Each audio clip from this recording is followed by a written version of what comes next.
Thank you, Madam Speaker. Well done. Okay, the Honorable Member for Kilifi South, Honorable Ken Chonga. Thank you, Madam Speaker, for this opportunity.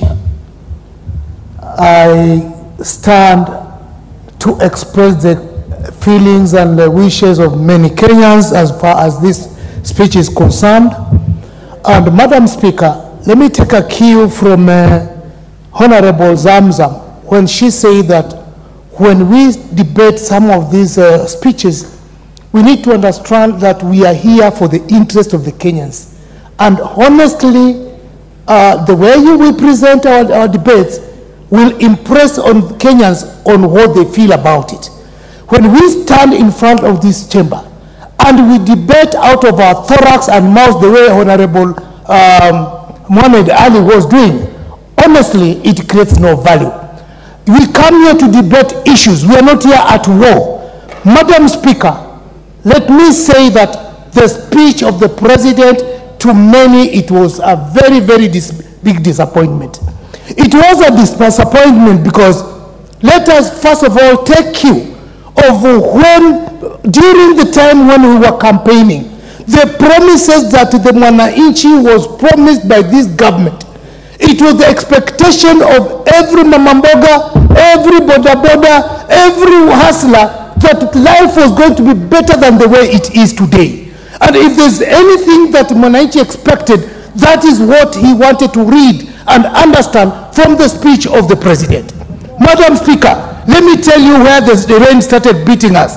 The rain started beating us by passing out a punitive finance bill in this parliament.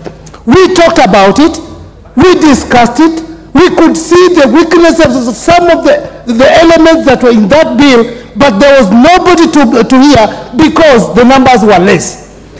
The finance bill is the biggest cause of the cost of living today. Madam Speaker, the other day, on the 8th of November, members of parliament from the government side were at State House. And they expressed openly that they have become less popular because of the cost of living. This is something is in parliament domain.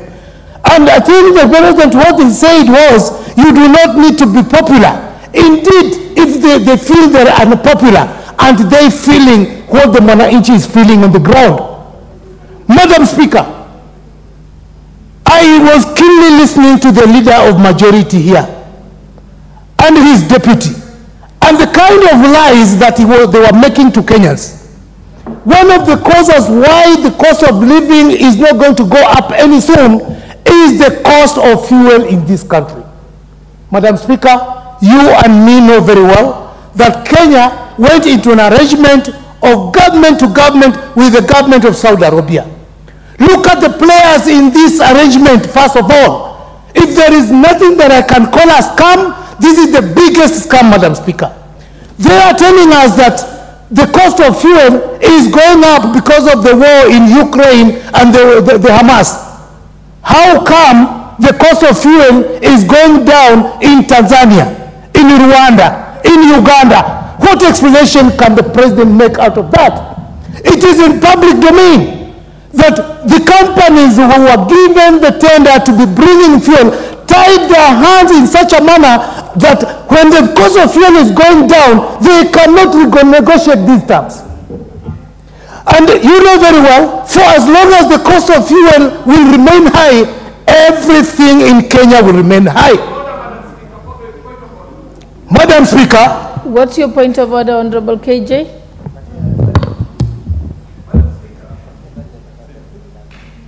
Madam Speaker, as emotive and as misinformed as the Honorable Chonga might be, is it in order for him to say that we are speaking lies here or the President is speaking lies? To the best of my knowledge, Madam Speaker, this is very unparliamentary language that goes against even our standing orders, Madam Speaker. So I think it is in order that the Honorable Member withdraws that statement on the issue of lies. It is unparliamentary language. He needs to withdraw and apologize, Madam Speaker. Honorable Chonga, if you make a allegation. Madam Speaker, if you heard me very well, there is nothing that I called a lie. Maybe I should use a different language for KJ to understand what I'm talking about. What did you say exactly? What I'm saying, Madam Speaker, is as the government or as the leader of majority has just as put it here, that the cost of fuel in Kenya is going up just because there is war between Israel and Hamas. Why couldn't he go a step further and explain to the parliament why the cost of fuel in Tanzania, Rwanda, Uganda is going down? Simple. And if you did not understand it, for the Chonga, it is not your place to decide what a member says. You say your view and let the member say their view. Thank you. I stand guided, Madam Speaker. Madam Speaker, I know my time is up, but I just want to make this submission. And if you'll allow me, because KJ has taken almost 1 minute of mine, I want us to come to the realization that the mwananchi is actually suffering. As much as we are fixing the agriculture sector and many other sectors, we need to know how the cost of living can come down. And if we play around with this matter, I refer back to what Pastor Mackenzie said, Kitawaramba. This government is in place because of the people who put this government in place where it is. It is the same people who are complaining about how life has become so unbearable. Conclude, Honorable Member. In your extra minute. Thank you. Thank you, Madam Speaker. So conclude. I'm concluding. Madam Speaker, with that realization that we are where we are because of the promises that we gave to the mwananchi, be you on the opposition or on the government side, the feeling of the people on the ground is the same. Langu mimi Kiswahili nataka kusema, tusingoje kiwarambe. If we insist that everything is correct and yet everything is going wrong, then kuramba tutarambwa. Asante, Madam Speaker. The Honorable Member for Narok West, Honorable Gabriel Tongoy. What is your point of order, Leader of Majority? Honorable Speaker, thank you, Honorable Speaker. I came running from the office. So if I pant, Honorable Speaker, it's because I came running. You know, I'm a stickler to the rules and procedures of the House. And I was listening as Honorable Chonga made his contribution and challenged on a point of order by the Honorable KJ. He asserted that he had not used the term lies. Honorable Speaker, we must be a House that adheres to our own rules and procedures, because the Honorable Chonga asserted that the kind of lies being said to us by the Leader of Majority and his deputy. And Honorable Speaker, there is something called statement of fact. Honorable Chonga has been in this House long enough to know our rules. Therefore, he cannot, on the basis of a point of order raised by Honorable KJ, assert that he did not use the term lies. He actually stated that the kind of lies being told to us, and you know, we are not speaking to Ken Chonga, we are speaking to the country, and we are not telling lies. That language is unparliamentary. We must not allow the Honorable Ken Chonga to get away with it, because we are degrading the dignity of this House by allowing members to utter careless statements without substantiating, without giving facts. Give us a statement of fact. What is it that the Leader of Majority said or his deputy said that was untrue? Honorable members do not tell lies. The Honorable Member for Kilifi North cannot be telling lies. You had He's your an honorable member of parliament. Chonga, let him finish prosecuting. Honorable Speaker, I want to ask Honorable Speaker if the Honorable Ken Chonga will not apologize and withdraw that term, Honorable Speaker. I want to move, Honorable Speaker, on standing order number 107, 108, that I ask you, if the Honorable Ken Chonga does not apologize and withdraw, that you find him to be grossly disorderly, and I shall be moving to name him Honorable Speaker, because we must restore the dignity of this House, Honorable Speaker. As I contributed, I asked all of us to be patriotic enough and to be leaders. There are things you can say in funerals, there are things you can say in rallies, but you cannot say in such an honorable House, Honorable Speaker. And I know it is exciting for those who are who are politicians and not leaders to want to say things that will excite the masses, Honorable Speaker. Honorable Speaker, if you can also protect me from the member for Busia, and I keep teaching our Honorable Speaker, allow me to keep guiding the Honorable member for Busia. When you find what I'm saying is unpalatable, you went to school to be able to stand in your position, articulate your issues, don't shout from your seat. You can shout from markets in Busia, but not in this House. Honorable Speaker, this House we articulate, we debate. It is a debating chamber, not a shouting chamber. I know it's common to shout in some places in Busia, but not in this House. Honorable Speaker, I would beg that you do require Honorable Chonga to withdraw and apologize. Failure to which, Honorable Speaker, we shall be moving to name him. Honorable Chonga, I have just been able to substantiate from the confirm from the clerk that you did in fact say that the kind of lies by the leader of majority and the deputy, and went on to allege I've checked that with them. So I'll just bring to your attention Standing Order number 91, responsibility for statement of fact. The member shall be responsible for the accuracy of any facts which they are alleged to be true and may be required to substantiate. Again, when you are informed that you had made those remarks, you said that it was not in fact true.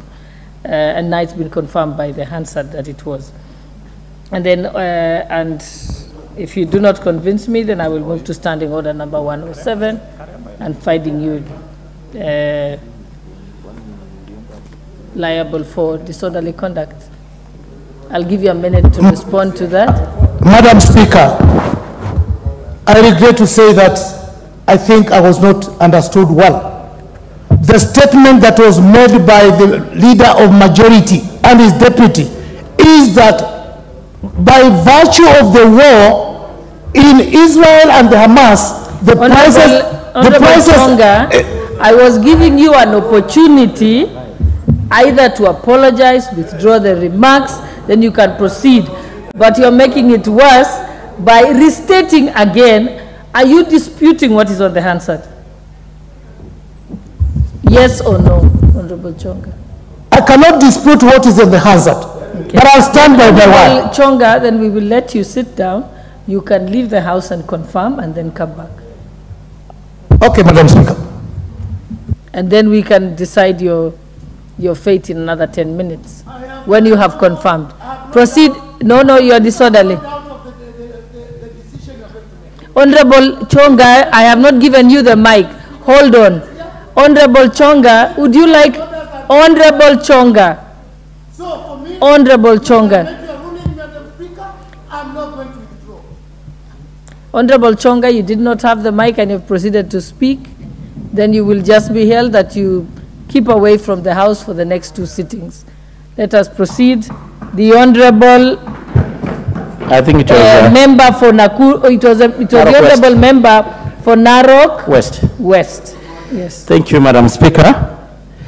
And I want to thank you for giving me this opportunity. He has not begun, then you can make your point of order. Let him make... To contribute to the President's speech. Madam Speaker, I was in this House when the President was addressing to the nation, and in fact seated where I'm seated today.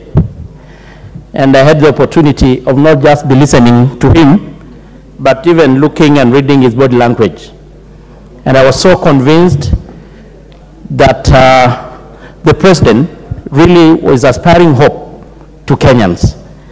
And the President really gave a history and a journey that Kenya has walked since he took over in less than a year, in almost a year ago. Madam Speaker, he managed to address several issues so important to Kenyans, ranging from matters economy and the trajectory of Kenya's economy, of course, my issues of food security, matters to do with the security, the housing, UHC, and many others. And I want to mention a few, and of course starting on matters national security.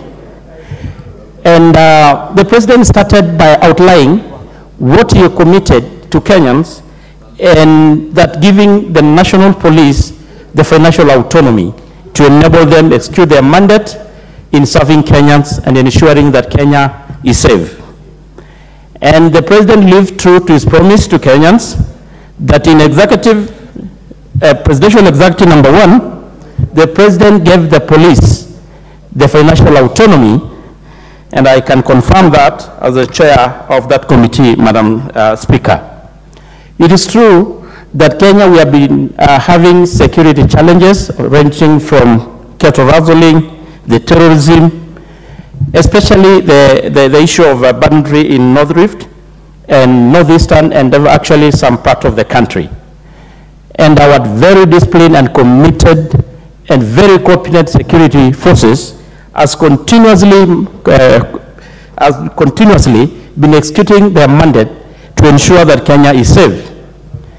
And it's just good to mention, Madam Speaker, that in the endeavor to make sure that our police officers and our security forces are well equipped to execute their mandate, the modernization program that the president has been promising to Kenyans is on course to ensure that our security forces are well equipped to address the security challenges. We can all confirm, Madam Speaker, that the issue of cattle rustling and boundary in North Rift has really significantly reduced. And even members in this house from that region can confirm the same. Of course, we have still a few challenges. They are not there, but we are really up to the task. You also mentioned about the issue of NYS, that we are going to double the intake and ensure that the 80% of the NYS are going to be taken during the future recruitment into our security forces, being the police or the KDF. Madam Speaker, on the issue of international obligation, we are on the right track as a country. It is true, we are proud to be Kenyans. Kenya has been known and they have really cemented their position in the global arena, especially in matters peace. We are currently participating in several countries, helping those countries stabilizing the peace. And even it is in this that I don't want to preempt, but we know, of course, the issue of anticipated deployment of our forces to Haiti to help that country to maintain their peace. Madam Speaker, on the issue of food security, the president was able to really put it in clear terms what the Kenya Kwanza has managed to do, starting from subsidy on fertilizers, which has enabled the produce, the food, which has really enabled, Madam Speaker, the harvest to double in less than a year. It was talked about issues to do with the provision, reducing the post-harvest by provision of the dryers. And I'm proud they talked about the first consignment is just on, it will be in the country in a short, maybe in a week or two. Madam Speaker, on the issues of UHC, we know that this House passed a bill to include the issue of Health Facility Improvement Fund, which will be able to ring-fence the funds that generally generated by health facilities to enable them make sure that the funds are used to improve the facilities and, of course, continue to make sure that our health facilities give the services, needed much services to Kenyans. And it is going to be a game changer, Madam Speaker. We know in communities where we come from, what really has continuously affected communities, at times even causing them to lose, even sell their property to include land, is the very high bills from the hospitals because of lack of cover, insurance cover. This is going to be a thing of the past once this program is rolled. And it is a big achievement And it is a commitment and a promise that the president has really lived up to. Madam Speaker, on the issue of housing, and of course here seated right on my right hand is the chair, we have really made a progress, a very big progress on the same. There are a lot of housing units coming all over the country, and I'm sure it is in a due course, Kenyans are going to live in dignified manner. Madam Speaker, the other issue that I want really to talk about is the issue of the economy. And more importantly, the issue of the Eurobond, a debt that has continuously been a concern to Kenyans. It's true, as been reported by majority and members who have spoken ahead of us, we were in a hole. When the Kenya Kwanza government took over, we know the kind of burden, the kind of debts that are really on our shoulders. And we're so proud because the president had committed and promised the country that we are going to live to the obligation and we are going to be able to be in a position to clear the debt, the 300 billion that is going to be due in due course.